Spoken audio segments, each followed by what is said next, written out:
The aftershock shuddered through the Foundation. Emergency alarms wailed as injured staff and security helped each other out from underneath rubble that had fallen on them as the building was shaken by the quake. It had only lasted a few short seconds, but still managed to leave a trail of destruction in its wake. While the wounded were bandaged up, anyone and everyone who was still able to started frantically checking the containment of every anomaly on the site. The Foundation could worry about the origin of the quake later. First and foremost, they needed to assess the damage. Luckily, multiple rapid sweeps of the facility revealed that there weren't all that many high-level threat anomalies whose containment had been breached. A few of the safer ones were found cowering under tables or buried under fallen rubble in their quarters. But for the most part, every anomaly was accounted for, and none had been provided with an opportunity to escape and cause further havoc. At least, that's how things seemed at first. It was only when the chaos started to die down and repair efforts were underway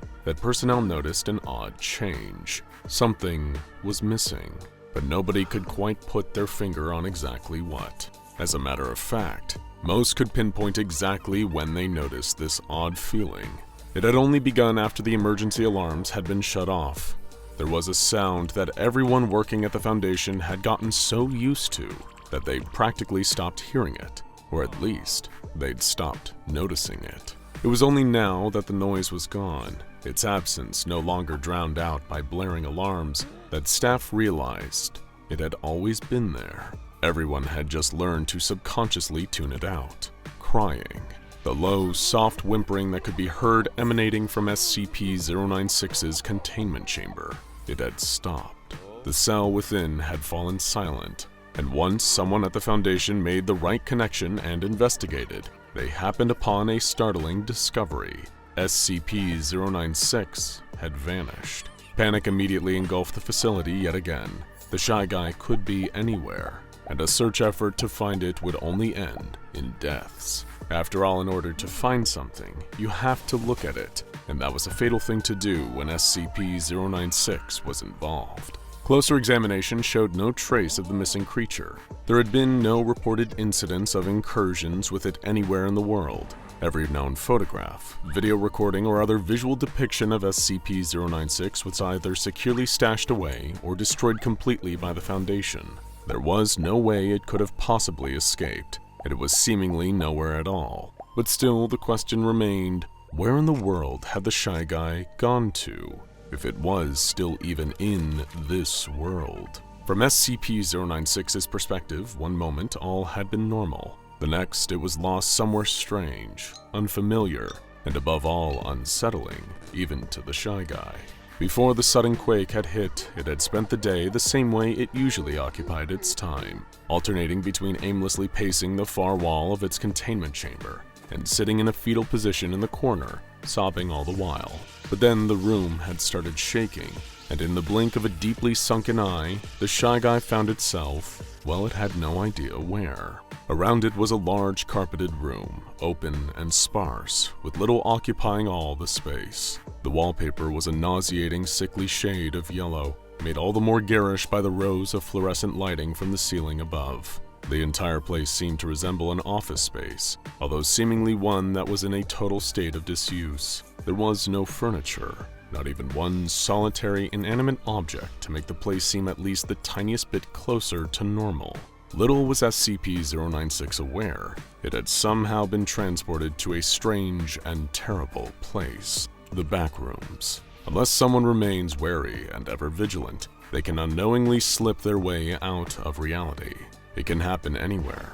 All that a person needs to do is be in the wrong place at the wrong time, and they will no-clip into the Backrooms. All around SCP-096 was the stench of old, wet carpet, and a labyrinth of uninhabited rooms with the same drab yellow walls, the endless buzz of the fluorescent lights stretching out for who knows how many square miles of empty rooms. In short, the Shy Guy was trapped in a purgatory-like nightmare. However, there was at least one small mercy for SCP-096 as it wandered around its new surroundings. There was nobody else around, no other signs of life, no SCP Foundation, no ordinary human beings, no one who could see it. Here in the solitary confinement of the Backrooms, SCP-096 could not be perceived, and yet this brought the self-conscious creature very little in the way of comfort. Despite being completely alone, there was an awful lingering feeling that hung in the air like the smell of the old carpet underfoot.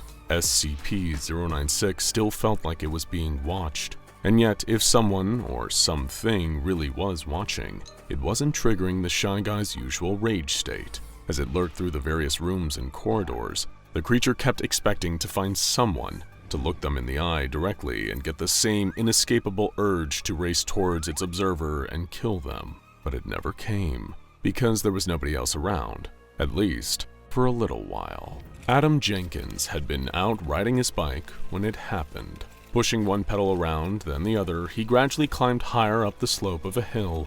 His house was down at the bottom of the other side, and Adam knew once he reached the peak, he could slip nice and easily down the rest of the way.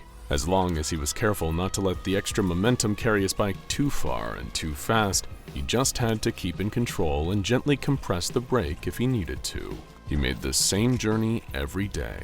Nothing could go wrong. Sure enough, Adam reached the top of the hill and allowed the bike to slowly tip ever so slightly over the other side.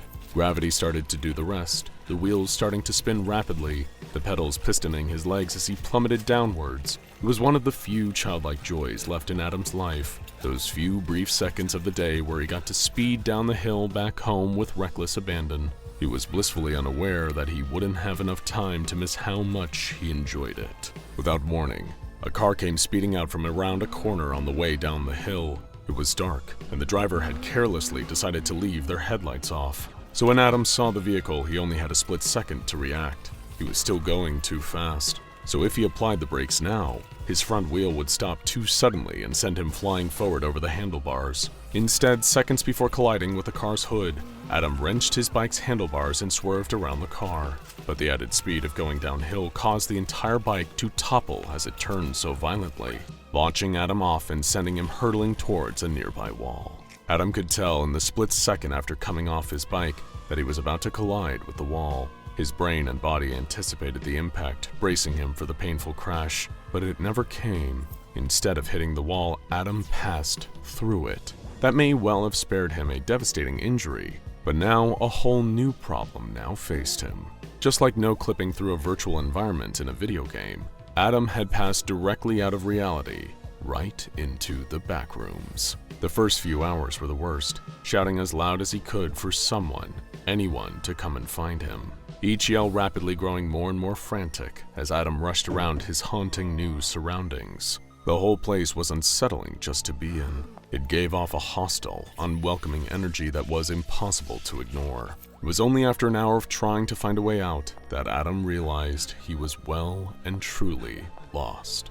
He'd strayed too far away from his original point of entry, and just as he had the idea of trying to make his way back to the world from the same place he came in, it was already too late. The backrooms, at least on this first level, all looked the same. No two rooms were distinct enough for him to figure out if this was somewhere he'd been before, or an entirely new area. It didn't take long for an overwhelming sense of hopelessness to set in. Adam had quickly given up calling for help. There was no sign of anyone around that would be able to help him, until the shuffling of footsteps came from nearby. It was such a noticeable break in the dull, unsettling quiet of the backrooms that it made Adam's ears prick up.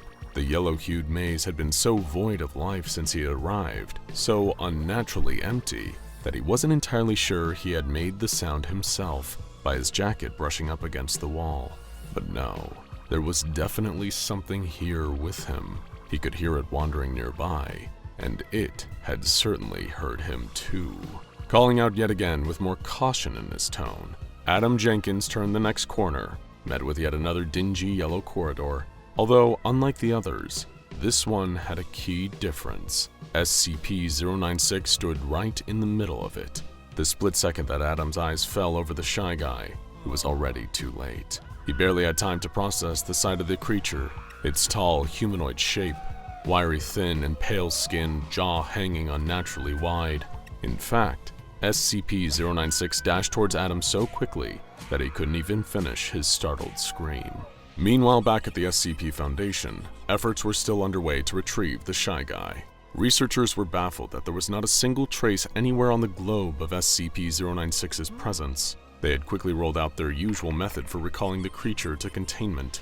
Requisitioning one of D-Class personnel, this individual was instructed to stand in SCP-096's cell and then was given a photograph of the monster to look at. Knowing that the Shy Guy would track down anyone that saw its face, even as a single tiny pixel in a picture, the Foundation expected the creature to simply reappear in its containment chamber to kill the D-Class they had used as bait. But nothing happened. The D-Class was able to look at the photo of SCP-096 and survive. It was almost as if the creature's link to reality was weakened. Wherever it was, it might still be aware someone had looked at it, but the Shy Guy was somehow being blocked from traveling to its most recent observer. Having drawn a blank on trying to determine SCP-096's whereabouts, the Foundation eventually turned to SCP-343 for his input. Naturally, the powerful reality bender was reluctant as ever to get involved. The Foundation insisted, knowing that SCP-343's omniscience meant he would already be aware of where they could find the missing Shy Guy. He refused multiple times, admitting he did have the answer they were looking for, but not wishing to divulge that information. Fine. SCP-343 sighed, coming to a compromise. I can't tell you exactly where 096 is, but when I tell you where to look for answers, you'll know. Async. The researchers were stunned into silence. Nobody in the Foundation had heard that name used in a long time, but SCP-343 was right. They knew exactly what it meant. Back in the 1980s, Async was another shadowy organization that had been investigating the existence of a liminal space connected to reality, a place they had called the Backrooms. Gathering up a mobile task force, the SCP Foundation dispatched its agents to a site that had long since been abandoned. They'd kept a watchful eye over the disused lab, keeping the public away, making sure nobody stumbled in by accident and got trapped. As the MTF commander gave the word, the outdated 80s technology was fired up, and Async's great achievement was reactivated. They had constructed a portal into the Backrooms, moving information the MTF operatives filed into the empty yellow space, unsure if they'd find SCP-096 alive, or if it would even want to come back. Meanwhile, in the Backrooms Level 0, only the Shy Guy remained, having completely annihilated poor, unfortunate Adam. He was enjoying the solitude once again, knowing that now nobody was here to see him, until one wrong step changed everything. He no-clipped from Level 0 to Level 1, where he would have a lot more company. Now go and check out SCP-096 vs. SCP-343, and SCP-096 vs. SCP-106 for more.